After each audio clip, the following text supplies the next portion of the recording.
morning, Chairman Weiss and members of the House Human Services Committee. My name is Jeff Ullman. I'm Assistant for the County State's Attorney here in Bismarck. I'm here to testify in opposition to House Bill 1351. Parenting issues are civil law issues, and there are civil law remedies to address these issues, such as contempt of court for a civil order, that are available to the parties in this type of case. Moreover, state's attorneys are prosecutors, not divorce attorneys. I don't know of a single prosecutor in the state of North Dakota, and I've spoken to many, but I don't know of a single prosecutor in the state that is in support of this bill. In addition, as you may have heard, the number of criminal cases, criminal acts, especially in the western part of the state, has skyrocketed in the last few years. Prosecutors and law enforcement officers are overwhelmed.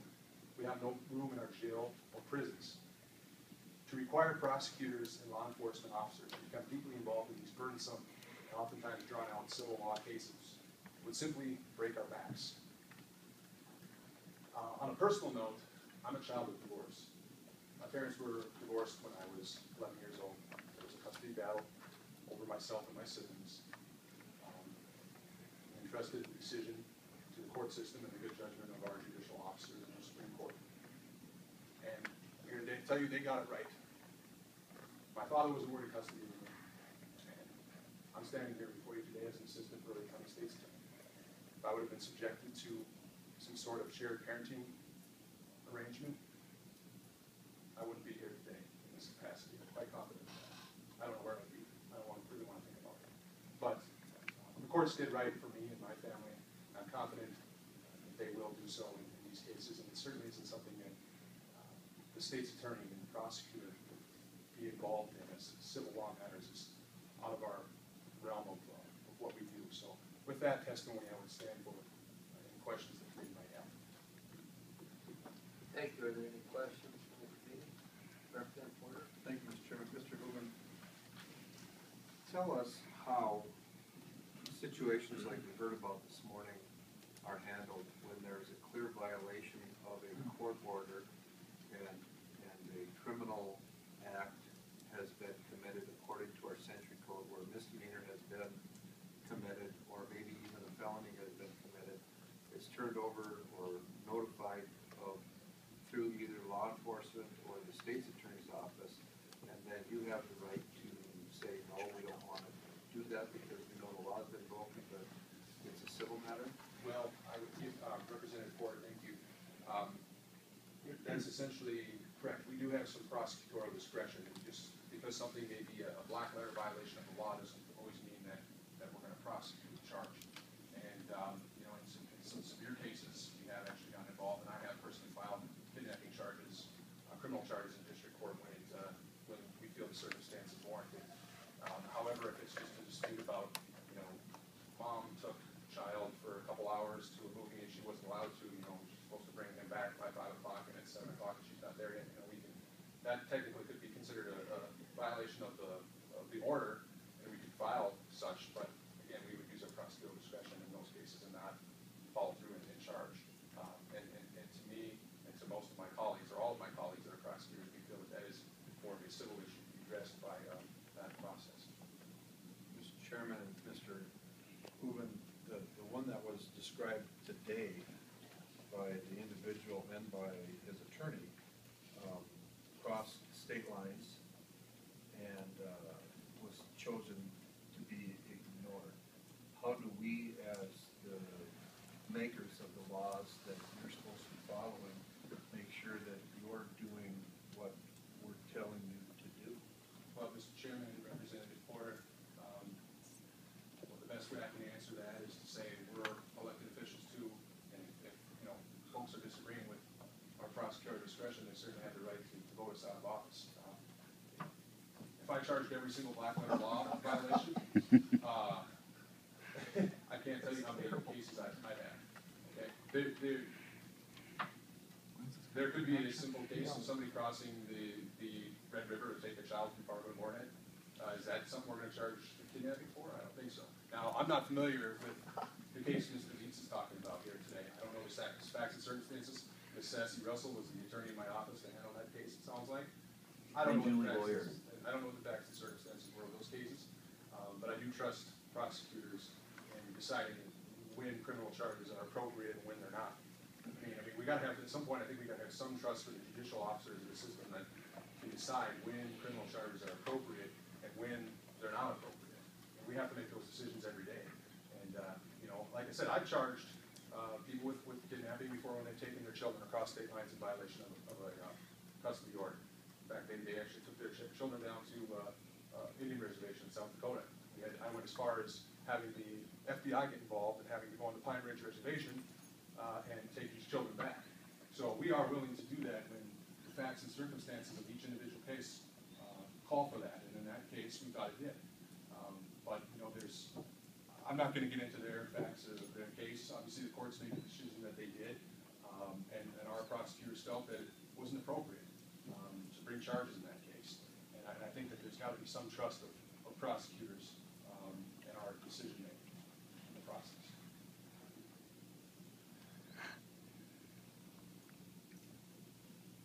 Representative Fair. Thank you, Mr. Chairman. Mr. Hoopman, in your testimony, you used the term break our backs. I'm wondering if you could define that term. And the other thing I'm kind of going with it, I'm wondering, are you in fact saying that, I mean, is it a priority kind of thing? And are you saying that these type of cases really shouldn't be that high a priority? I'm saying there could be certain cases that are. But to answer the first part of your question, Representative Beard, the Department of Justice has said that our office should have 14 prosecutors. We have 9.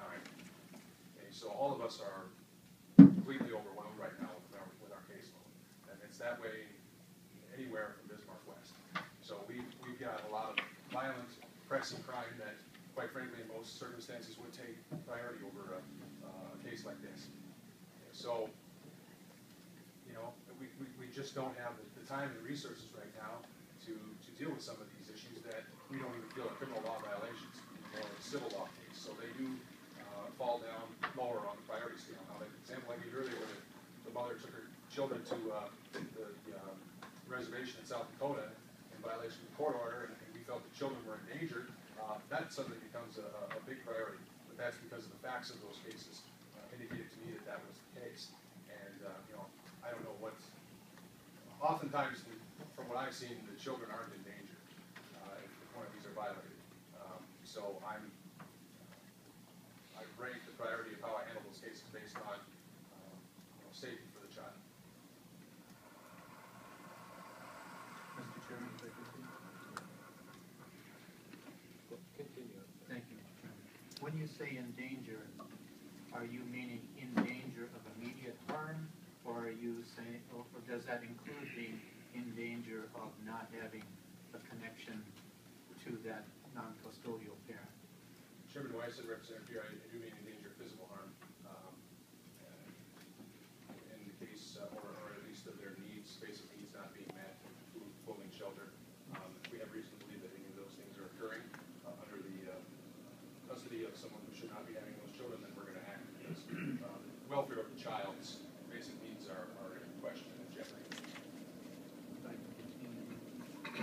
And so when you say the welfare, you're really referring to the immediate welfare, not necessarily the long-term welfare that may come from limited contact with that non-custodial parent. Representative Beer, that is exactly correct. Yes. Okay.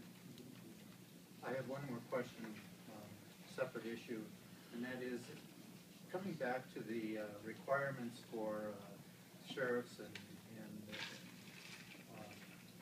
enforcement of parenting time. What I'm wondering, given what you've stated about limited resources, might we expect that if we pass this law that in fact state's attorneys and sheriffs are basically disregarded? Representative Beer, I don't know that I'm prepared to speak for all state's attorneys and law enforcement officials. There are some law enforcement officials in the room, but I guess I really don't want to go there and answer that. I think it would depend on the facts of the case, specific circumstances, as to whether or not it would be appropriate for us to get involved if this law would, you know, state that we would have to be involved. Yes. Thank you. Further questions, Representative Keith? Yeah, as legislator, Chairman Weiss, and I had the question that we're legislators and we pass the laws to try to govern the state. And I'm just be real curious to see where the section or statutory are at, regulation regarding where your office gets to decide which laws you're gonna enforce. I don't understand that part. If it's against the law, it should be against the law. That's what my question's about. Chairman Wise and Representative Kiefert, I guess the best way to answer that is we are here to enforce the laws, but every technical violation of the law isn't charged out. If I had to give you an example, perhaps, I'm trying to think of one, where somebody was driving without liability insurance and they, didn't have liability insurance the day before, but they got it the day after the offense. Okay, I could look at that and say, all right, you had liability insurance on the vehicle the day after and maybe the day leading up to the offense, but you didn't have it in that one day that they caught you driving. Okay, I could look at that and say, well, I understand there's some room for that and just say, you know what, I'm not gonna charge that one, or it may not be worth charging. And it's hard to explain that, I guess, without walking in our shoes, the kind of cases we see that are borderline violations of the law or, maybe technical black letter violations